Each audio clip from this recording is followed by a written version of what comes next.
এই শব্দগুলো, এটাও একটা আয়াত, ইয়াসিন এটাও একটা আয়াত, কিন্তু এটা কেমন আয়াত? এটার নাম মুতাশাবিহ।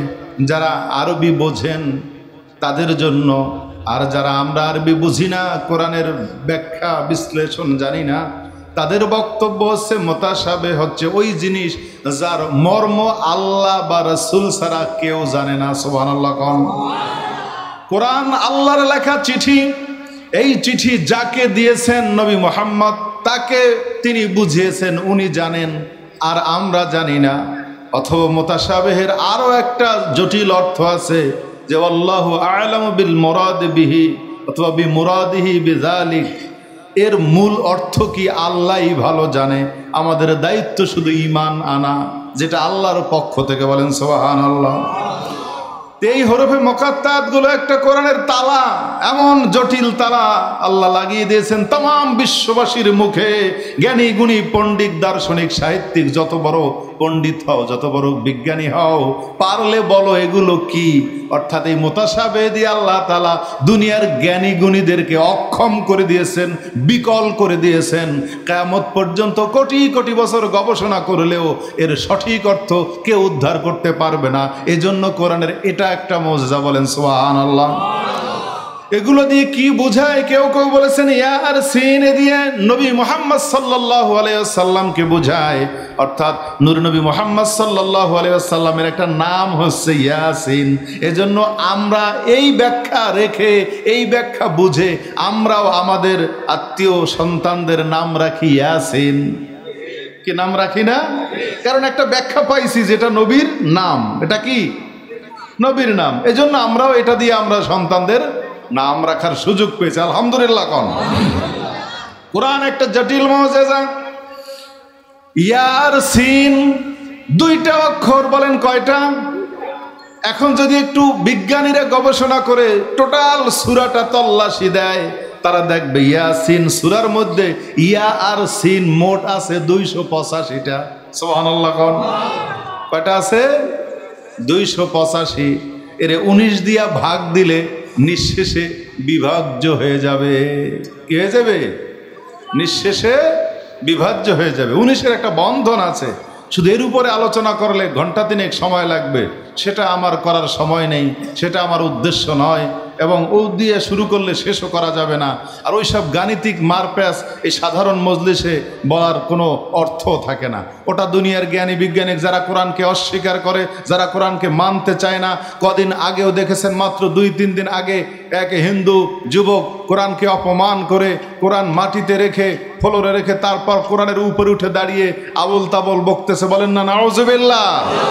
কোরআনকে জ্বালিয়ে পুড়িয়ে নানান বার কোরআনকে অপমান করা হয়েছে, কিন্তু কোরআনের কোনো ক্ষতি হয় নাই। যারা অপমান করেছে তাদের ক্ষতি হয়েছে না হয় নাই? 1996 সালে নাইজেরিয়ার জালিঙ্গো নামক স্থানে এক যুবক কোরআনকে আগুনের মধ্যে এরকম দিতে গেছে, কোরআন পড়ে নাই, তার হাত পুড়ে গেছে।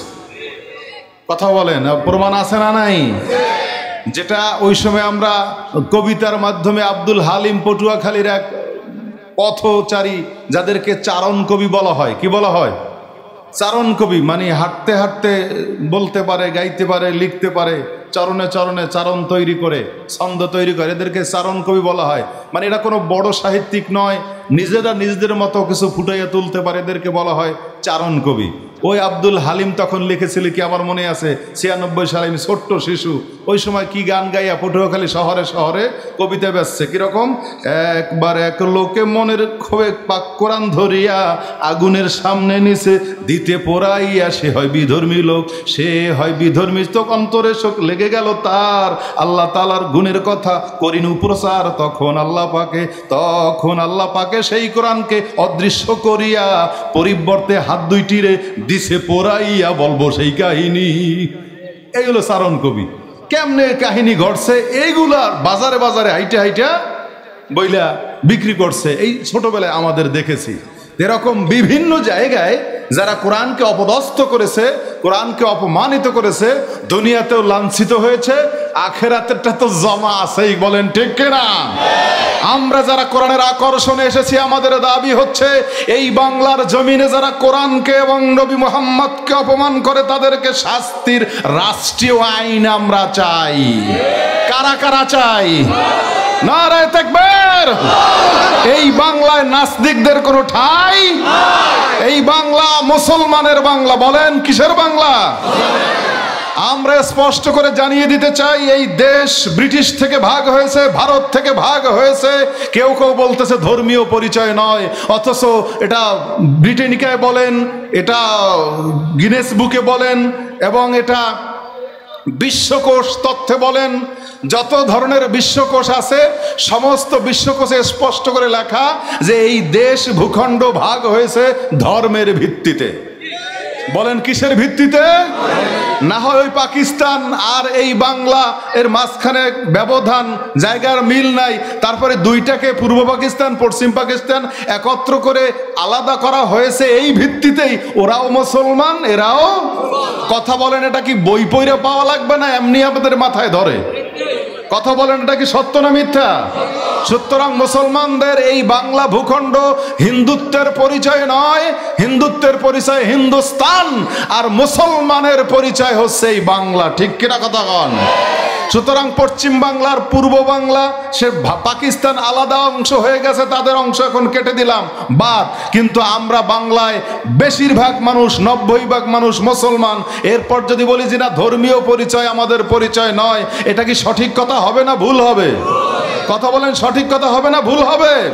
প্যারে হাজিরিন, আল্লাহ তাআলা আমাদেরকে ঘোষণা করেছেন, শোনো আমি তোমাদেরকে এই কোরআন দিয়েছি ইয়াসিন। দেখো তামাম কোরআনের মধ্যে ইয়াসিন যে কয়টা হয় 19 দিয়ে ভাগ করলে মিলে যাবে, ওরকম আলিফ লাম মিম 7টা সূরার শুরুতে আছে, সবগুলা যোগ করলে যা হবে 19 দিয়ে ভাগ করলে মিলে যাবে।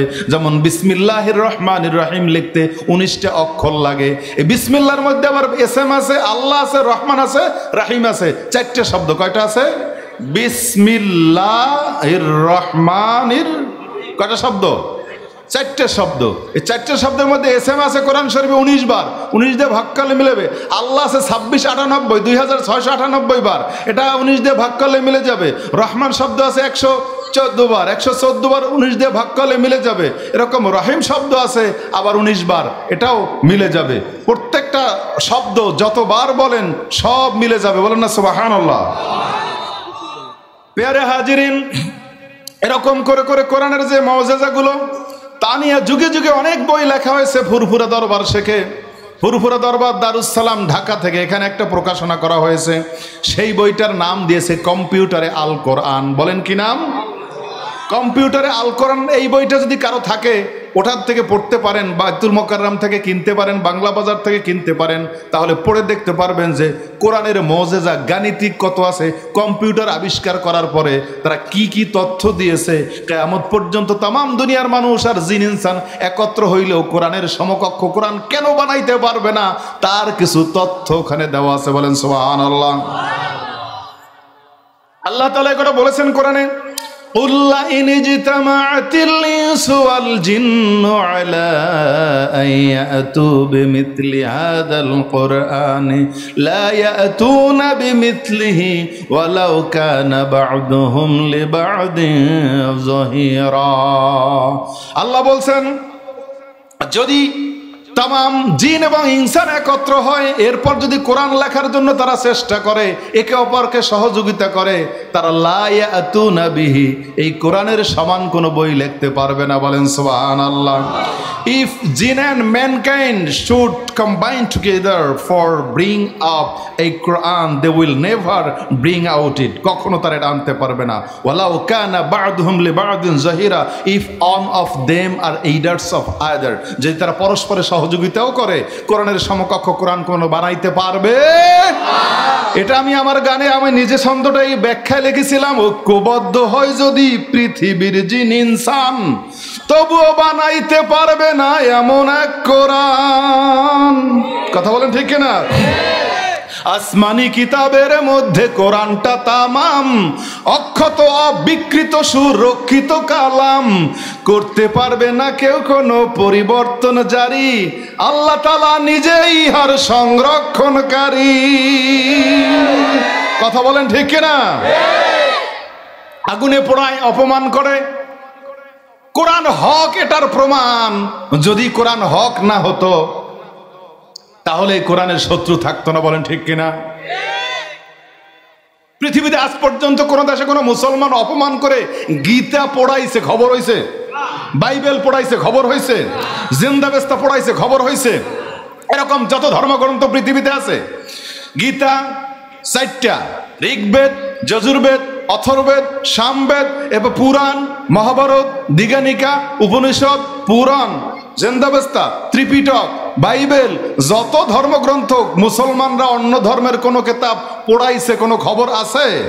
কারণ মুসলমান পৃথিবীর সভ্য জাতি, তোমাদের কিতাব তোমাদের কাছে সম্মানীয়, ওটা ভালো হোক মন্দ হোক তোমারটা লইয়া তুমি থাকো, ওটা আমরা জ্বালাইতেও যাই না, অপমান করতেও যাই না। কথা বলেন ঠিক কিনা? তাহলে সভ্য জাতি কারা? জোরে বলেন কারা? আর কোরআনের সঙ্গে যারা বেয়াদবি করে, কোরআন যারা পোড়ায়, আগুনে ফেলায়, ডাস্টবিনে ফেলায়, আবার নিজেরা বিকৃত হয়ে যায়, চেহারা ধ্বংস হয়ে যায়, বলেন যারা বাবরি মসজিদ ভাঙছে সব কটা পাগল হয়েছে আর অন্ধ হয়েছে, আর বাকি কটা মুসলমান হয়েছে, আল্লাহ হেদায়েত নসিব করছে। ঠিক কিনা কথা বলেন? 96 সালে বাবরি মসজিদ ভাঙছে, তারা এখন যে বড় যে নেতা ছিল, যে রাম নামে এক রামেশ্বর নাকি যেন নাম ছিল, যে নেতা ছিল, সে এখন টার্গেট করছে যে আমার জীবদ্দশায় আমি 100 মসজিদ তৈরি করব। সুবহানাল্লাহ কোন? 100 মসজিদের প্রায় 80টা মসজিদের মতো উনি বানিয়ে ফেলেছে। আলহামদুলিল্লাহ কোন? আরো মসজিদ উনি বানাইবে। এটাই হচ্ছে কোরআনের মুজিজা। যারা কোরআনকে আঘাত করতে চায় নিজেরা আহত হয়ে কোরআনের কাছে আত্মসমর্পণ করে। ঠিক কিনা কথা কয়? যারা নবীকে আঘাত করতে আসছিল সেই ওমর নবীর কাছে আত্মসমর্পণ করে তরবারি ফেলে দিয়ে কালেমা পড়ে মুহাম্মাদের হাতে মুসলমান হয়েছিল। নবীকে আঘাত করতে যারা যারা আসছে তারা সবাই নবীর হাতে বায়াত দিয়ে মুসলমান হয়েছে। কোরআনকে আঘাত করতে আসছে, হয়তো হেদায়েত নসিব হয়েছে, না হয় গজবে ধ্বংস হয়ে গেছে। কথা বলেন ঠিক কিনা? আজও পৃথিবীতে যেই সব বাংলার বাসিন্দারা রাজনৈতিক কারণে হোক, ক্ষমতার লোভে হোক, ভারতের পা চাটার জন্য, জিহ্বা ফ্রেশ করার জন্য যদি কেউ বলে ধর্মীয় পরিচয় আমার পরিচয় নয়, এটা ভালো হবে না কিন্তু ফল। কথা বলেন, ফল কিন্তু ভালো হবে না। কোরআন আমাদের পরিচয়। দেশের চাইতে ইমান বড়। নবী যখন দেশে সমস্যা হয়েছে ইমান লইয়া পালাইছে, ইমান বাদ দিয়ে দেশে মিলে ঝিলে থাকে নাই। ইমান বাঁচানোর জন্য হিজরত ফরজ লাগলে দেশের চাইতে ইমানের দাম বেশি না কম? যদি ইমান শক্তিশালী হয় তারপর আইসা দেশ জয় করার হুকুম আছে। নবী আবার মক্কা জয় করছে। কথা বলেন ঠিক কিনা? সুতরাং আমাদের আগে দেশ তারপরে ইমান নয়, আগে ইমান তারপর দেশ। কথা বলেন ঠিক কিনা? দেশের চাইতে কি বড়?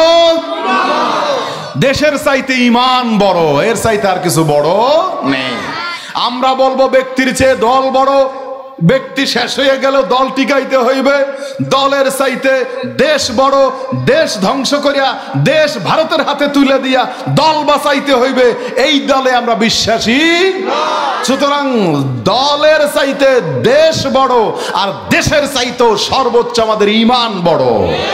কথা বলেন ঠিক কিনা? রাজনীতি যারা করেন আর করবেন আর যারা করেছেন তাদেরকেই হুঁশিয়ার করে দিচ্ছি, আমাদের মুসলমানদের সবার চাইতে ঈমান আমাদের দামি সম্পদ। কথা বলেন ঠিক কিনা? প্যারে হাজিরিন, এমনও সাহাবীদের অবস্থা হয়েছে যারা মুসলমান হওয়ার কারণে, নূর নবীর হাতে, মুহাম্মাদের হাতে হাত দেওয়ার কারণে, খবর যখন বাবাই পেয়েছে, বাবাই কাফের মুশরিক, খবর পেয়েছে তুমি মুহাম্মাদের হাতে হাত দিয়ে মুসলমান হয়েছো, তুমি মুহাম্মাদের কাছে গেলে আমার বাড়িতে থাকতে পারবে না। সারেন্ডার বলছে, বাবা এখন বেরিয়ে যাচ্ছি, তোমার বাড়িতে আর আসবো না। বাবা বললেন, তোমার জামাটা খুলে দিয়ে যাও। ওই জামাটা আমি কিনে দিয়েছি, হে বাচ্চা ছেলে, জামাটা আমার টাকার কেনা, ওটা খুলে দিয়ে যাও। জামাটা খুলে, বাবা তোমার কেনা জামা তুমি রাখো, আমি মুহাম্মাদের কাছে চলে যাচ্ছি। কিছু দূর যাওয়ার পরে বাবা চিৎকার করে বললেন, হ্যাঁ ছেলে, তোমার পরনের যে ইজার, যে লুঙ্গিটা, ওটাও আমার টাকার কেনা। মুহাম্মাদের কাছে গেলে ল্যাংটা হয়ে যেতে হবে, লুঙ্গিটা আমার দিয়ে যাও, এটা আমি কিনে দিয়েছি। লুঙ্গিটা খুলে দিয়ে ল্যাংটা নবীর কাছে দৌড়ে এসে ওই যুবক ছোট্ট ছেলে বলছে, বাবা গো চলে যাই তোমার দরবারে, তবু আমি নবীর ঈমান বাদ দিতে পারবো না।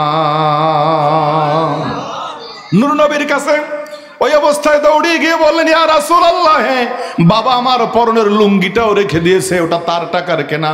ঈমানের কারণে আমি খালি হাতে চলে এসেছি। নবী তার পোশাকের ব্যবস্থা করে, তার কোনো রকমের পোশাকের ব্যবস্থা করে, লজ্জা নিবারণের ব্যবস্থা করে তাকে বুকে জড়িয়ে ধরলেন। বাবারে, সবার চাইতে বড় সম্পদ হচ্ছে ঈমান, তুমি ঈমান নিয়ে ফিরে এসেছো। বলেন আল্লাহু আকবার। ঘর ছেড়েছে সাহাবায়ে কেরাম, বাড়ি ছেড়েছে, জায়গা জমি, টাকা পয়সা, মক্কার যা কিছু ছিল সব বাদ দিয়ে ঈমান নিয়ে শত শত সাহাবায়ে কেরাম হিজরত করে মদিনায় পাড়ি জমিয়েছেন, সব ছেড়ে দিয়েছেন। লিল ফুকারা ইল মুহাজিরিন কোরআনে আয়াত উল্লেখ হয়েছে, যার অর্থ হচ্ছে মুহাজিররা ফকির, অথচ তারা কোটি কোটি টাকার মালিক। সেই ওসমান গনি, ওমর ফারুক, আবু বকর, যারা দানে সেরা, শ্রেষ্ঠ দানশীল, বড় বড় সম্পদের মালিক, সব ফালাইয়ে দিয়ে যখন তারা মদিনায় হিজরত করেছে, কোরআন তাদেরকে বলেছে ফোকারা, মানে ফকির, মিসকিন, তাদেরকে মুহাজির বলেছেন। যাকাত দেওয়া তাদের জন্য বৈধ হয়েছে, যাকাত খাওয়া তাদের জন্য বৈধ হয়েছে, অথচ ঈমানের কারণে সব ফেলে দিয়ে তারা ফকির বেশ ধারণ করেছে। আর এই ফকিররাই অষ্টম হিজরিতে মক্কার কাফেরদের 70 কাফেরের কল্লা কাইটা বদরের যুদ্ধে বিজয় হয়ে অষ্টম হিজরিতে টোটাল মক্কা নগরীতে ইসলামের পতাকা উড়াইয়া কাবার ছাদে বেলাল রাদিয়াল্লাহু তাআলাকে উড়াইয়া আজান দেওয়াইছে। কথা বলেন ঠিক কিনা? নারে তাকবীর। আরে হাজিরিনের জন্য আমাদেরকে বুঝতে হবে, ঈমান আমাদের সবচাইতে দামি সম্পদ। বলেন কোনটা দামি? না ঘর বাড়ি, না টাকা পয়সা? আমাদের ঈমান দুর্বল হওয়ার কারণে আমরা শক্তিহীন, না টাকা না থাকার কারণে? এখন মুসলমানরা দুর্বল, পয়সা নাই এই জন্যে। কোন কারণে দুর্বল?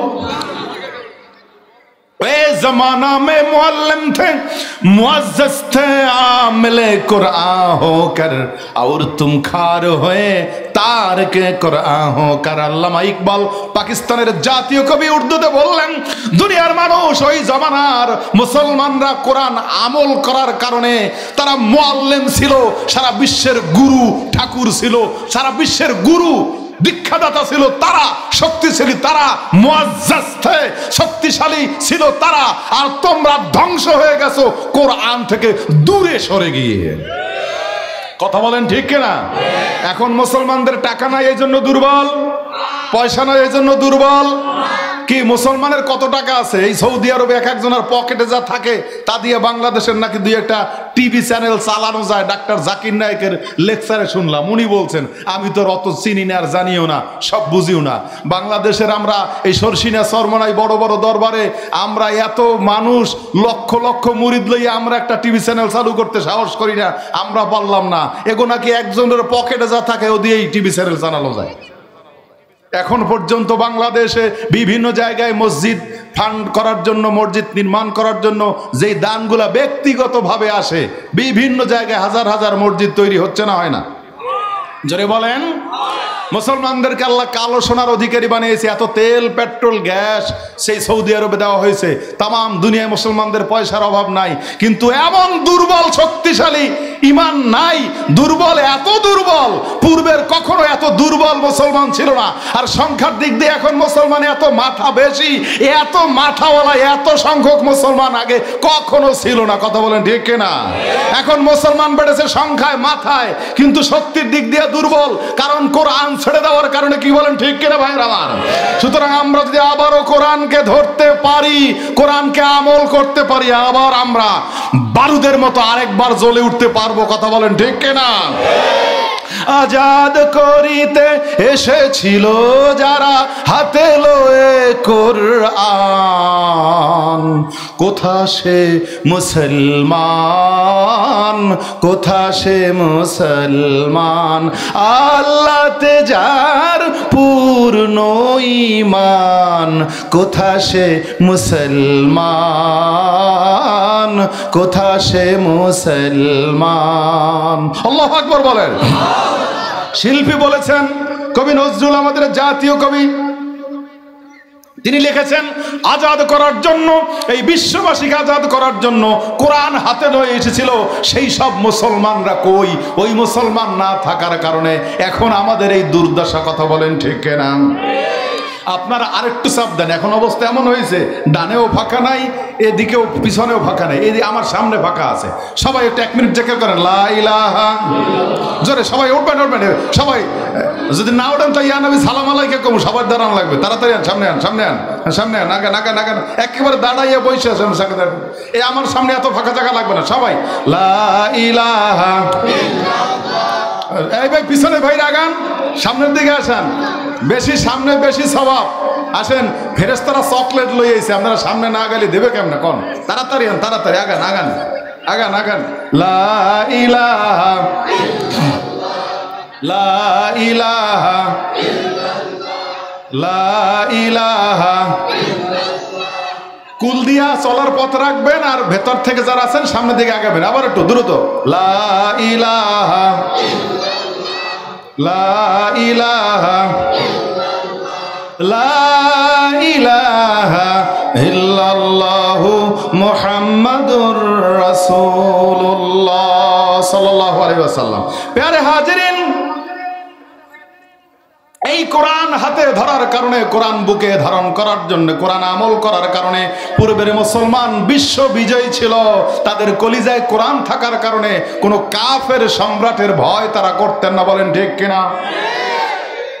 আপনাদেরকে একজন কোরআনওয়ালা ব্যক্তির কাহিনী শোনাবো, আপনারা পারলে বলবেন এই ব্যক্তির নাম কি।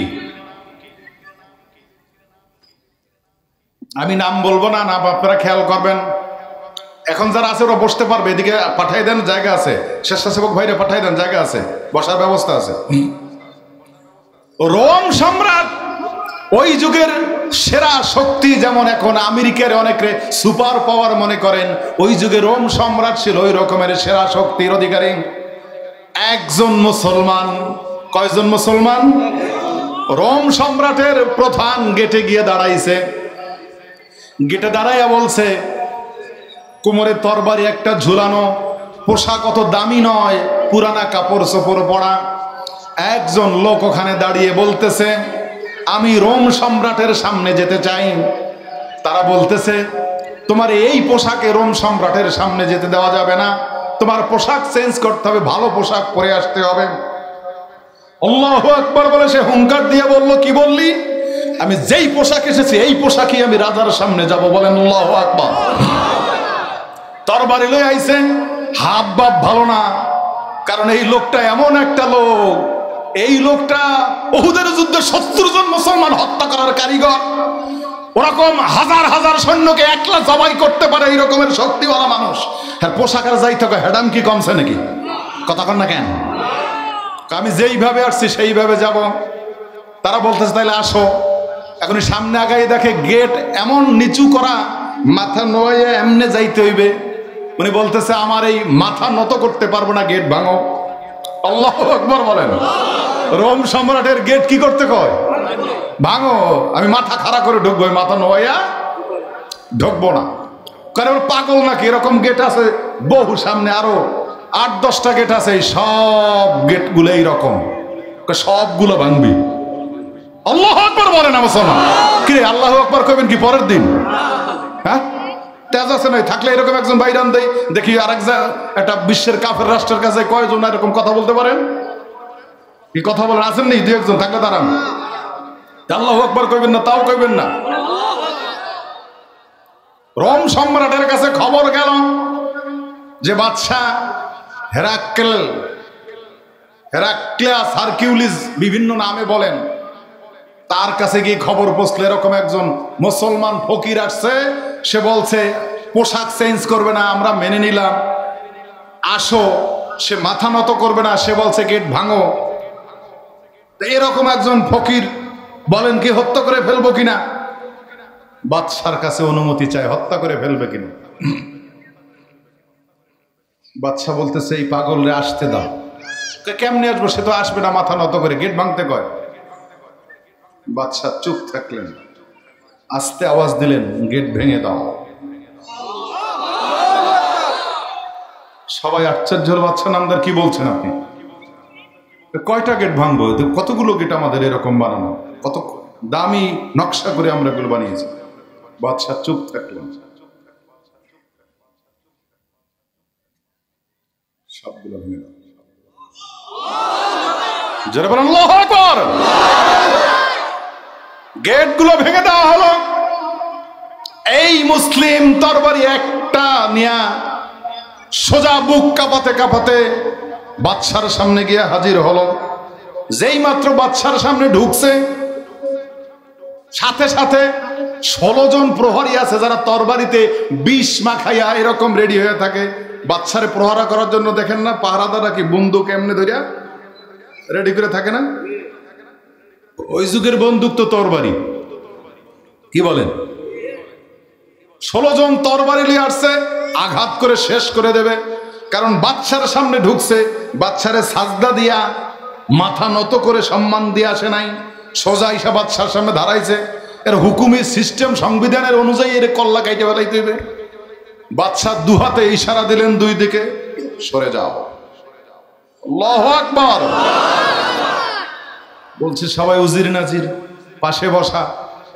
বাদশা কি বলছেন? একজন ফকির আপনাকে অসম্মান করবে, বাদশাকে সম্মান দিতে জানে না, রাজার সামনে সেরকম মাথা উঁচু করে দাঁড়িয়ে থাকবে, আপনি হুকুম করলে তাকে শেষ করে দেই। বাদশা বললেন, এই এক লোককে হত্যা করা তোমাদের জন্য খুবই সহজ হবে, কিন্তু এর পেছনে কিছু স্রোত আছে, যে স্রোতের ঢেউ আসলে তোমরা টিকতে পারবে না। এজন্য কবি নজরুল বলেছেন, খালেদ খালেদ লুকাবো না কিছু, সত্য বলিব আজি, ত্যাগী ও শহীদ হওয়া ছাড়া মোরা আর সব হতে রাজি। এই বীরের নাম কি বলেন? কি নাম? খালিদ বিন ওয়ালিদ। মাশাআল্লাহ, ময়দান থেকে আওয়াজ হয়েছে, বলেন আল্লাহু আকবার। খালিদ বিন ওয়ালিদ একা ঢুকেছে বাদশার সামনে,